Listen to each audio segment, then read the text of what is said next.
প্রিয় দর্শক আসসালামু আলাইকুম। মাহমুদুল্লাহ ভাইয়ের এই ছবিটা দেখে অনেকে বলার চেষ্টা করতেছেন যে এটা আসলে এডিটিং করা, এটা কোনোভাবেই সম্ভব না। কারণ হাতুরুর সাথে মাহমুদুল্লাহ ভাইয়ের যেই দ্বন্দ্ব, ঠিক আছে, যে পরিমাণ হাতুরু মাহমুদুল্লাহ ভাইয়ের প্রতি মানে বিলা, ঠিক আছে, এটা কোনোভাবেই সম্ভব হইতে পারে না। মাহমুদুল্লাহ ভাইয়ের গায়ে হাত কোনোভাবেই হাতুরু সিং রাখতে পারে না, এটা সম্পূর্ণ এডিট করা। ভাই কথা হচ্ছে এডিটিংয়ে হোক আর যাই হোক, ঠিক আছে, মানে শেষ ভরসা কিন্তু মাহমুদুল্লাহ ভাই। তবে হ্যাঁ, এটা আর একটা বিষয় হইতে পারে, হাতুরু গায়ে হাত রাখতে পারে, রাখার একটা কারণ হইতে পারে যে ভাই তুই সবসময় খালি আমরার বিষয়ে কি আল্লাহ লাগস, ঠিক আছে, এই চিন্তা করে হয়তো হাতুরু মাহমুদুল্লাহ ভাইরা কানে কানে প্রশ্ন করতে পারে যে তুই নিদাস টপির বেদ্রাও আমরা জিতা ম্যাচ তুই আমগরে হারাই দিলি ভাই, ঠিক আছে, 13 বলে 33 রান কইরা।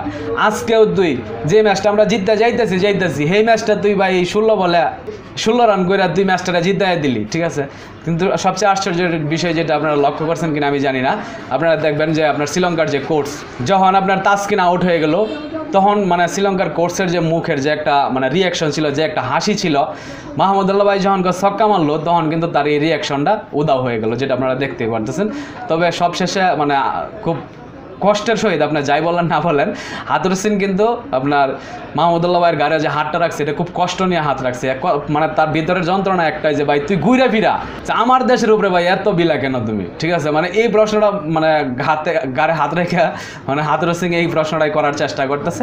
তবে যাই হোক, দিন শেষে একটা কথা বলতে চাই, এই যে বর্তমানে আমরা যে খেলাটা খুব হার্টবিট বাইরে গেছিল, একটা সময় মনে হয়েছিল যে আমরা আসলে কোনোভাবেই হয়তো আর ম্যাচটা জিততে পারবো না, যে পজিশনে চলে গেছিলো। তবে হ্যাঁ, হয়তো 100-র মধ্যে 80% মানুষের একটা ভরসার জায়গা ছিল, যেহেতু মাহমুদুল্লাহ ভাই মানে ক্রিজে আছেন, হয়তো আমরা ম্যাচটা জিততে পারবো এরকম একটা আশা ছিল। কিন্তু যেই সিচুয়েশনে নিয়ে গেছে আর আমাদের আসলে ওপেনিং যেই অবস্থা, ঠিক আছে, এই অবস্থা নিয়ে আমরা আসলে কতটুকু অগ্রসর হব বা আমাদের ক্রিকেট বোর্ড এখনও এটা নিয়ে মানে কোনো কিছু চিন্তা ভাবনা করবে কি না, ঠিক আছে, আমি জানি না।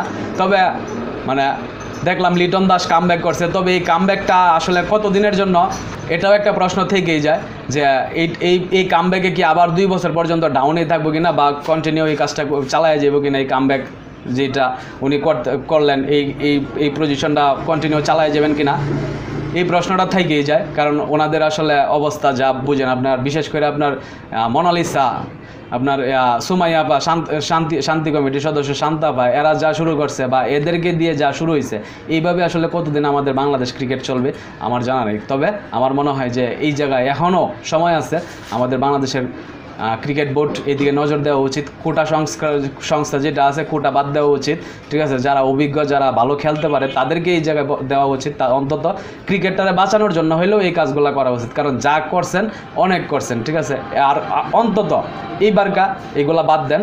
তবে আরেকটা বিষয় আমি বলতে চাই, আমার এই জিনিসটা আমি প্রায় এসেই দেখি, যে জিনিসটা আমার কাছে মনে হয় যে এই বিষয়টা নিয়ে কথা বলা উচিত।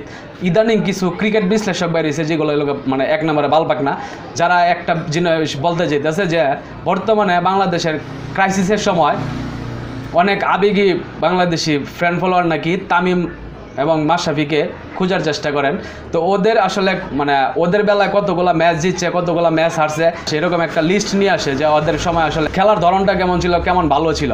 ওই ছাগলরা হয়তো এই বলদে হয়তো এটা জানে না যে আসলে মাশরাফি বিন মুর্তজা বা তামিমরা যখন খেলা খেলছে তখন দলের ভিতরে একটা একতা ছিল এবং মানে হারলেও শেষ পর্যন্ত অপেক্ষার একটা জায়গা ছিল, যে না একটা হয়তো হাইরা গেলেও মানে স্বস্তি নিয়ে ফ্যান বেস যারা আছেন তারা স্বস্তি নিয়ে বাসায় ফিরছে যে আমরা চেষ্টা করে হারছি। কিন্তু এখন বর্তমান যে খেলা চলতেছে এইগুলা মানে জাস্ট বিরক্তিকর।